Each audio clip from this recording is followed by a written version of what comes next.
todos.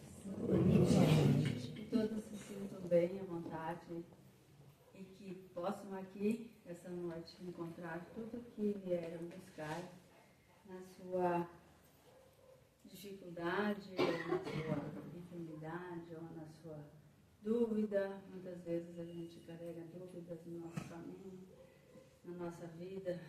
E por isso, então, queremos que todos se sintam bem, se sejam bem intuídos pela espiritualidade maior, pelos nossos guias espirituais de luz.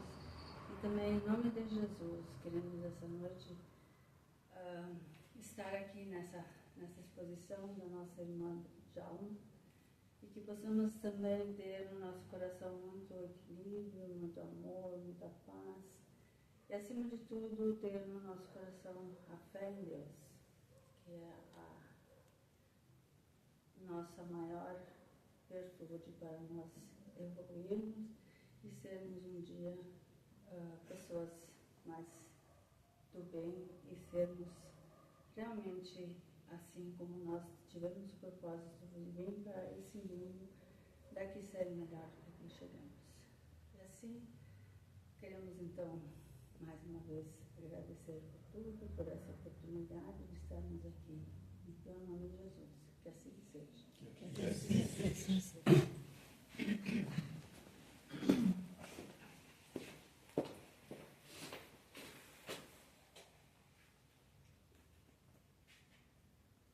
Uma boa noite a todos. Boa noite. É um prazer estar aqui com vocês. Já fazia tempo que eu não vinha. Então, nós hoje escolhemos como tema Prossegue avançando no caminho do reino de Deus. É baseado no livro Jesus de Nazaré, uma narrativa da vida e das parábolas de Jesus, do Frederico Kremer. Então, nós, para poder entendermos às vezes melhor as parábolas, é preciso a gente se deter um pouco mais e buscar o sentido que Jesus, naquela época, quis dar àqueles que o seguiam e que o acompanharam. Então, nós escolhemos algumas parábolas e vamos abordando à medida que o tempo nos permite. Ao longo do tempo, o Evangelho de Jesus tem sido interpretado sob diversos pontos de vista. Sem desmerecer a importância das abordagens intelectuais, o grande objetivo do homem deve ser interpretar a Boa Nova, buscando vivenciar suas lições. O Divino Mestre utilizou-se das parábolas para ilustrar seus preceitos à humanidade, por meio de poéticas comparações, um rico acervo de ensinamentos.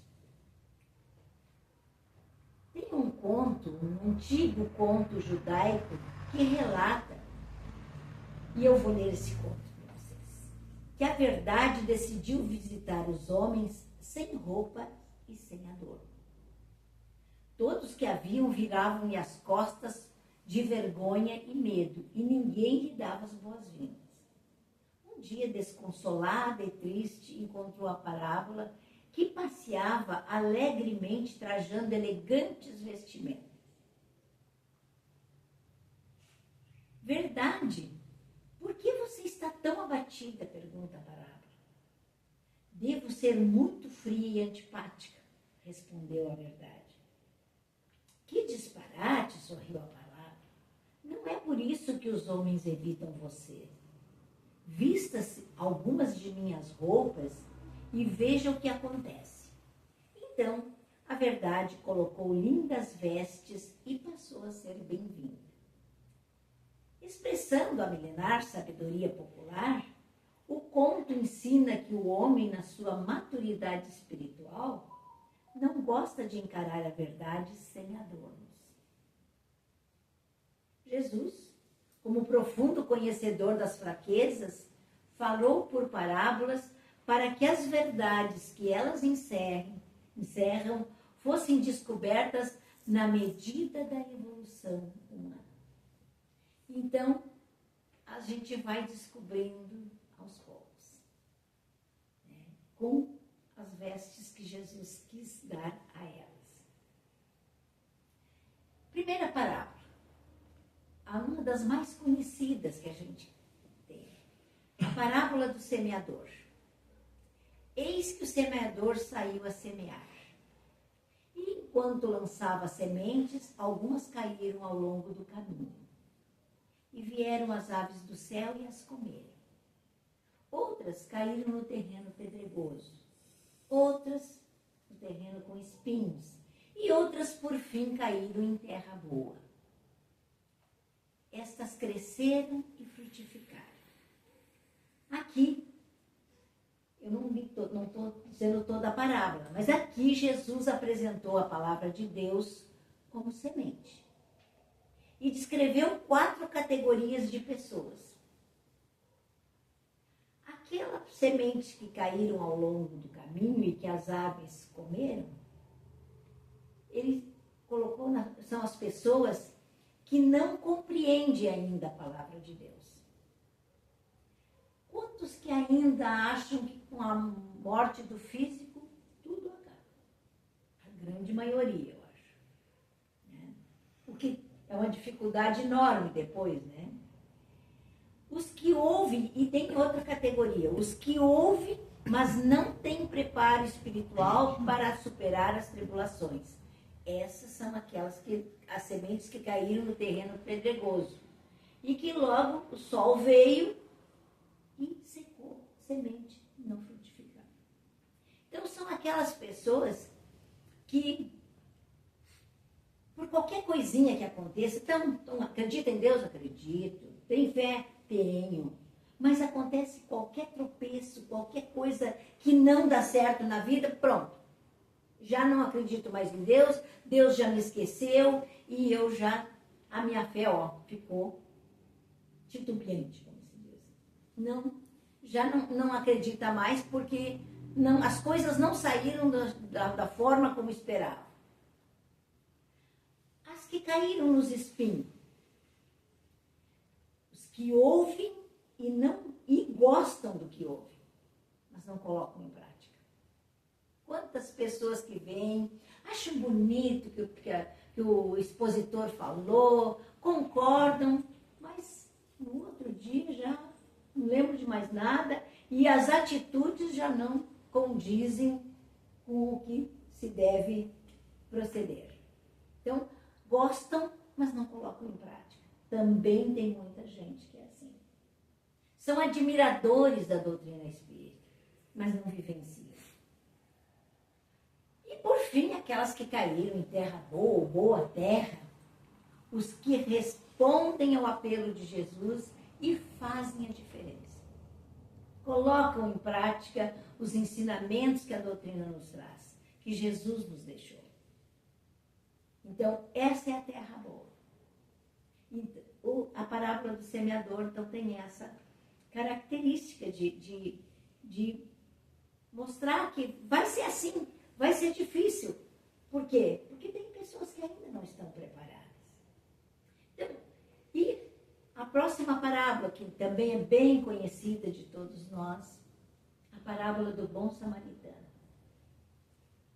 Só para nós lembrarmos da parábola, um homem descia de Jerusalém para Jericó quando caiu nas mãos de ladrões, que o despojaram de tudo e cobrindo de ferimentos, e desapareceram.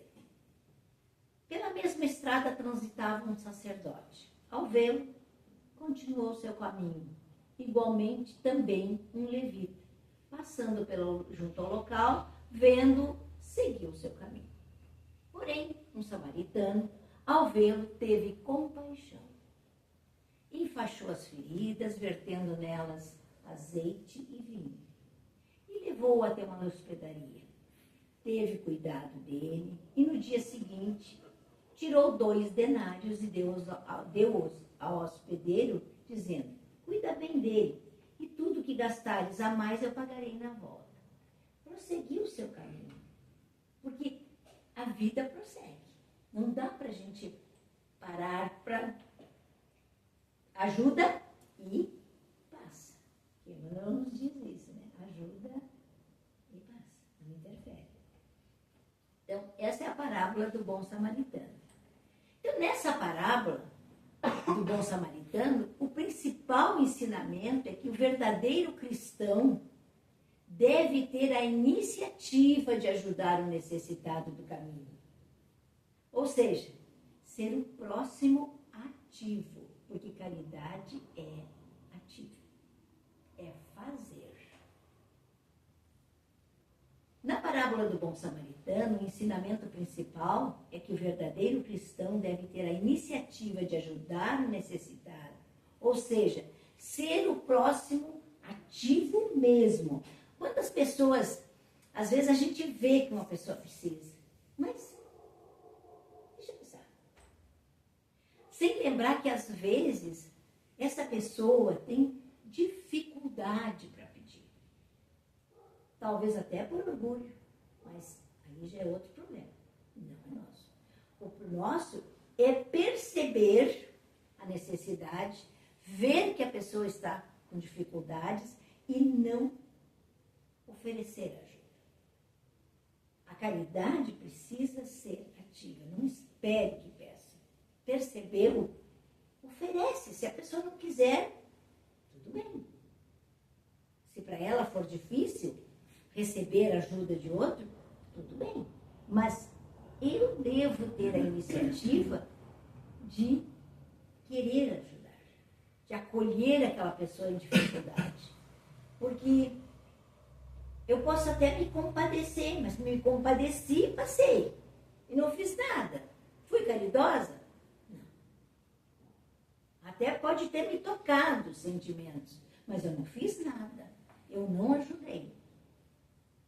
Então, essa parábola é de que a gente precisa ser ativo nas nossas ações de fraternidade, de caridade, de realmente, nós temos tido muita oportunidade de colocar em prática esses ensinamentos do bom samaritano. A gente já passa por invernos difíceis, que muitas pessoas precisam. Nós passamos por uma pandemia que muitas pessoas também precisavam e que logo a gente pôde então dar um aconchego, uma palavra, nem que fosse por telefone, já que não dava para a gente se reunir, mas ligar para saber, para realmente estar junto da forma que dava para estar.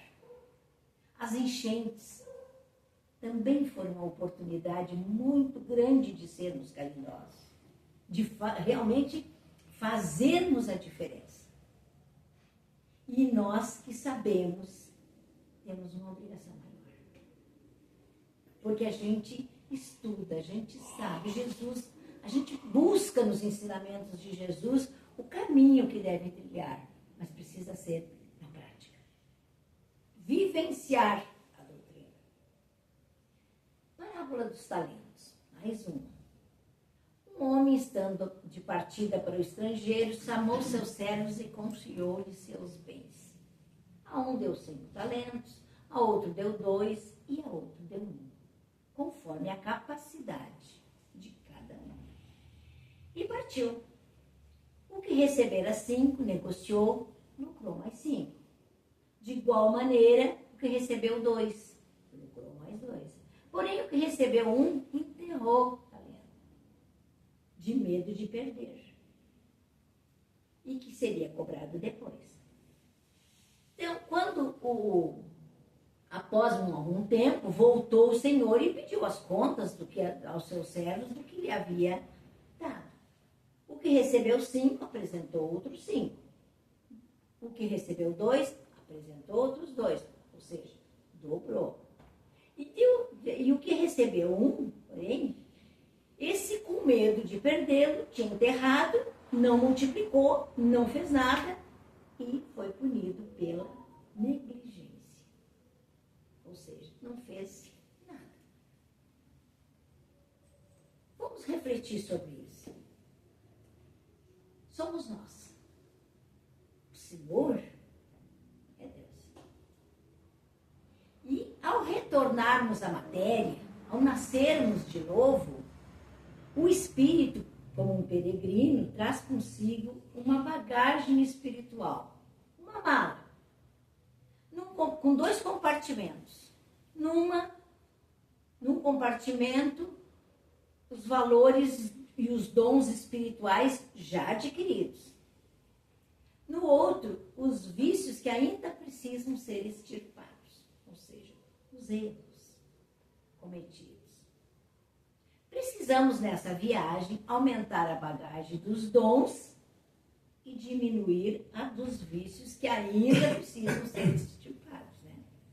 Então, essa bagagem é individual e intransferível. Cada um de nós é responsável pelos talentos que recebemos, pelos talentos que temos, e olha que temos muitos. Então, nós vamos ter que dar conta disso. E ainda extirpar o que deve ser, os vícios, né? Os vícios que devem ser extirpados. Então, os dons de Deus desenvolvidos pelo Espírito na marcha evolutiva representam as conquistas que jamais se será tirada, nem mesmo por Deus. Tudo que nós fizermos aqui de bom, no bem, são conquistas. Nós estamos multiplicando a nossa capacidade de fazer, de ser, de agir, de ajudar. Ninguém nos tira. Isso ninguém nos tira, nem Deus.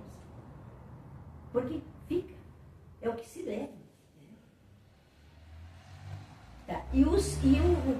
Além dos dons de cada encarnação, recebemos por empréstimo a concessão do alto, oportunidades e possibilidades da vida. Muitos são os nossos talentos. Assim, se numa encarnação não soubermos dar proveito aos empréstimos recebidos, na próxima eles serão retirados. É preciso que se pense nisso. Nas possibilidades que se tem, nos talentos que se tem, e o que eu estou fazendo. O que eu faço com todas essas possibilidades que eu tenho? E às vezes, pessoas com muito menos possibilidades realizam mais. Então, é preciso que a gente realmente coloque em prática esses ensinamentos. Reflita sobre isso. Como é que eu quero chegar do lado de lá? Como dizia Chico Xavier, tem alguns que vão chegar e vão ter uma enorme decepção com o tempo desperdiçado de tudo que podiam ter feito e não fizeram. Vão ficar envergonhados, dizia ele. Será que nós vamos ficar envergonhados?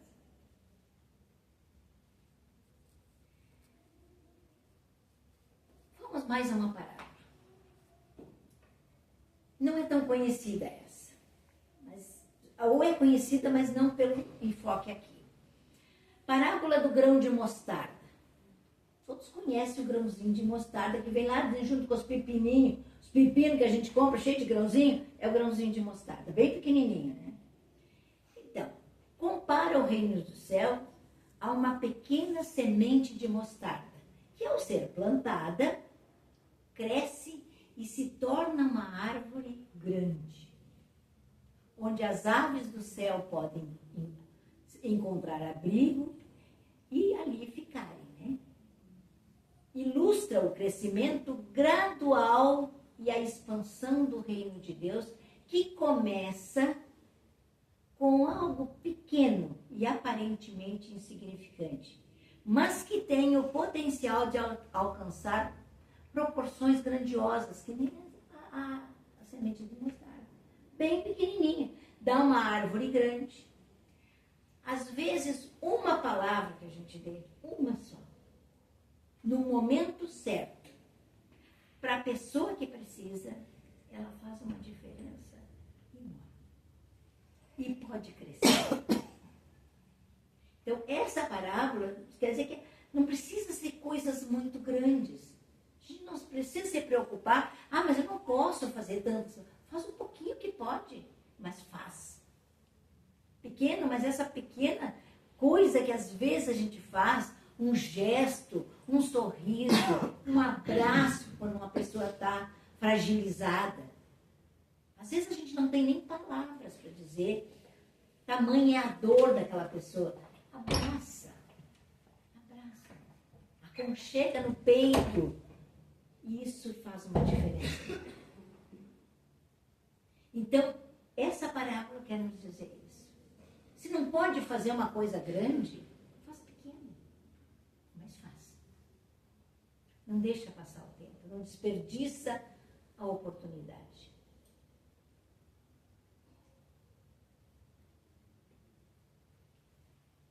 Parábola da rede. Antes dessa parábola, quero lembrar que Santo Agostinho nos dá uma boa lição, quando nos ensina como a gente se conhecer melhor. Quando ele diz que ele se recolhia, quando se recolhia, passava todo o dia assim, pensava o que havia feito durante todo o dia. Se tinha aproveitado todas as oportunidades de fazer o bem, se não tinha feito mal a alguém. Enfim, ele repassava as ações do dia para ver se ele tinha sido um bom cristão. E isso também nós podemos fazer. Porque nós nos vamos nos modificando gradativamente, paulatinamente. E, às vezes, pouquinho. Mas, de repente, a gente percebe-se melhor. Quantas vezes uma atitude que hoje a gente toma e que há um tempo atrás a gente não tomaria? E aí tu pensa, que bom que agora eu fiz. Que bom que eu calei, quando às vezes eu não calaria. Bom que eu consegui segurar, como dizia o Chico Xavier, uma aguinha na boca, sem engolir, que é para não falar nada. E isso, às vezes, é muito providencial, muito importante. Então, é preciso que a gente tenha cuidado, às vezes, com a forma de falar, com o modo de dizer as coisas. Não é não dizer, mas é como dizer, é como fazer. Para não, às vezes, não deixar uma pessoa constrangida. Né? É ser gentil. Ser gentil. Isso faz uma diferença bastante grande na vida. E é uma forma assim, da gente pensar, como é que eu quero ser lembrado quando eu partir daqui? Como é que eu quero que as pessoas lembrem de mim? Também uma forma da gente se analisar e ver se o que eu estou fazendo daria uma boa lembrança ou não. Tá? Então vamos à parábola da rede. Essa parábola da rede encontrada em Mateus, no 13, versículos 47 a 53. É uma ilustração que Jesus usa para descrever o reino dos céus. Assim como uma rede de pesca recolhe peixes de diversos tipos. A pregação do reino de Deus atrai diversas pessoas das mais diferentes naturezas. Mas está aí para todos. Os diferentes, e hoje nós temos convivido com muitas diferenças. E a gente percebe que tem pessoas ainda que não aceitam essas diferenças. A gente pode até não aceitar, mas tem que respeitar. No momento atual em que nós estamos, nós precisamos domar os preconceitos e pode até não aceitar, mas tem que aprender a respeitar. Isso é fundamental. E assim é o reino dos céus. E nós vivemos aqui misturados, como a gente diz, misturados com todas essas diferenças. Com as mais diversas categorias de pessoas. Que tem umas que nos arrepiam pelas atitudes que fazem. Mas a gente tem que conviver. Está aqui no mundinho junto com a gente.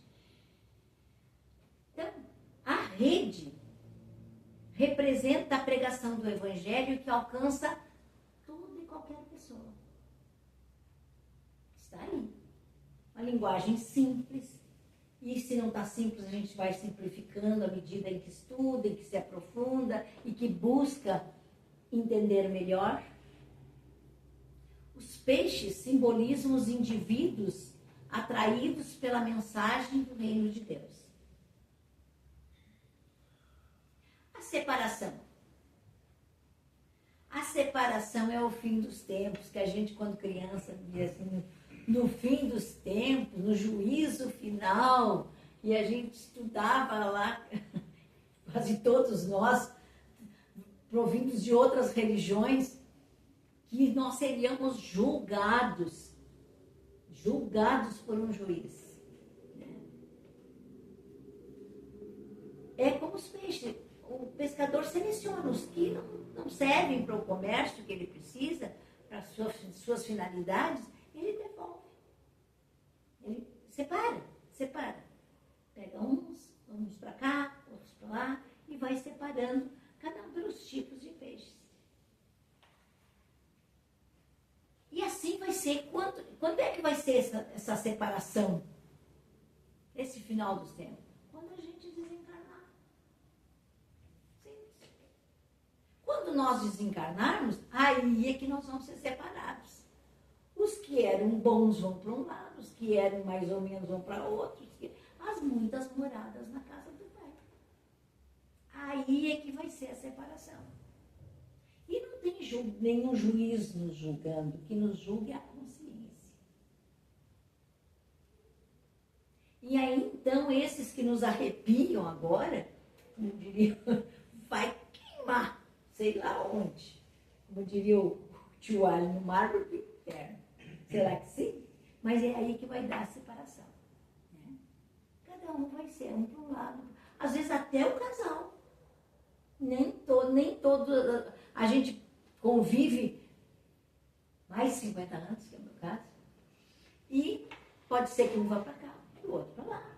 Porque depende do quê? Do grau evolutivo de cada um. O grau evolutivo é que vai nos fazer a diferença quando nós desencarnarmos. Da ajuda que vamos receber, do amparo, do plano espiritual, ou não. Ou não. Aí a bandinha no umbral. Vai para lá, para pensar no que fez. Então, também se destaca que Deus permite que tanto os bons quanto os maus participem do seu reino, até o fim dos tempos, quando a separação ocorrerá.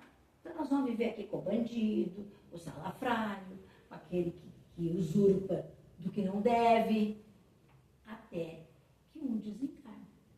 Quando desencarnar, aí é que vai haver a separação.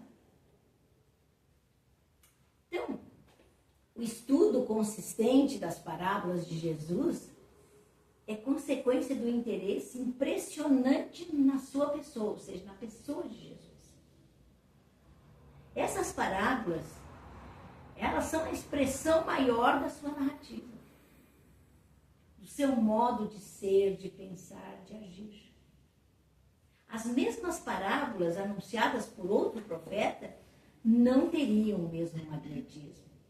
Esse magnetismo especial que nelas sentimos. Porque representam a luz por meio da linguagem, das palavras. E essa busca que a gente tem vontade de conhecer mais, de interpretar melhor, é muito gratificante. Porque quantas vezes a gente lê uma parábola e não percebe todo o ensinamento? E assim são os livros da codificação, os livros que nós temos ao nosso dispor. A gente lê uma vez e entende um pouco. Se lê uma segunda vez, vai entender melhor. Primeiro porque nós vamos tendo uma maturidade maior, um entendimento maior, uma capacidade maior de compreensão. Então, prosseguindo Prosseguir no caminho do reino de Deus é uma jornada de fé, perseverança e transformação interior. Como se faz essa transformação interior?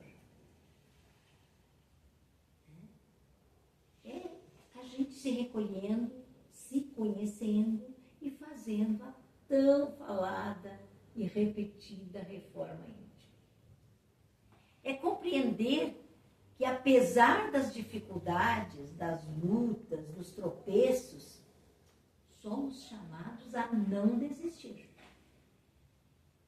Mas continuar firmes, com os olhos voltados para Jesus e os ensinamentos do Evangelho.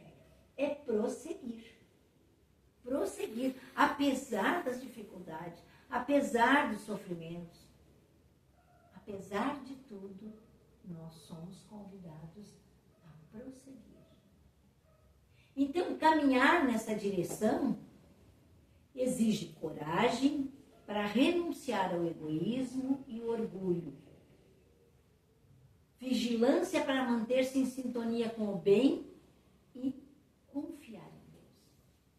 Confiar mesmo. E aí a gente lembra da parábola do grão de mostarda, quando nos fala da fé. Da fé. Se nós tivéssemos a fé de um grão de mostarda, quanta coisa nós poderíamos fazer. Isso Jesus nos disse.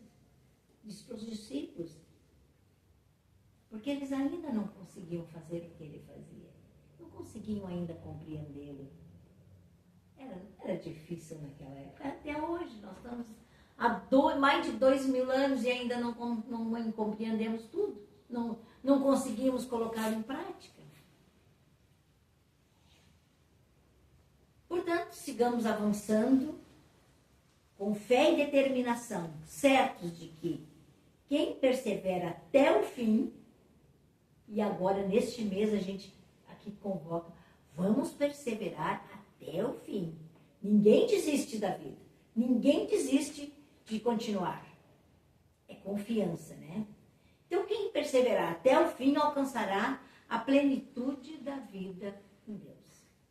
Então, o reino de Deus é para os que prosseguem, apesar dos pesares. E apesar das lutas, das dificuldades, das doenças, das perdas, vamos ter que continuar. Confiando em Jesus, confiando em Deus. Muito obrigada pela atenção de vocês. E vamos agora fazer a nossa prece de agradecimento e, ao mesmo tempo, vamos pedir ao plano espiritual superior que está aqui conosco, os amigos espirituais, coordenadores do trabalho da casa, que estejam aqui, que nos amparem, que nos abençoem, nos protejam e que cada um, na sua confiança, na sua fé, receba neste momento os fluidos benéficos da espiritualidade superior. A renovação energética, a saúde, a paz interior, a confiança no Pai, a confiança no Divino Mestre Jesus, que nesse momento nos ilumina a todos e que o seu manto nos cubra das dificuldades e que nos tropeços tenhamos sempre muita fé, muita confiança, que todos nós possamos retornar aos nossos lares, envolvidos nessa luz, na companhia do nosso anjo guardião, que há de estar conosco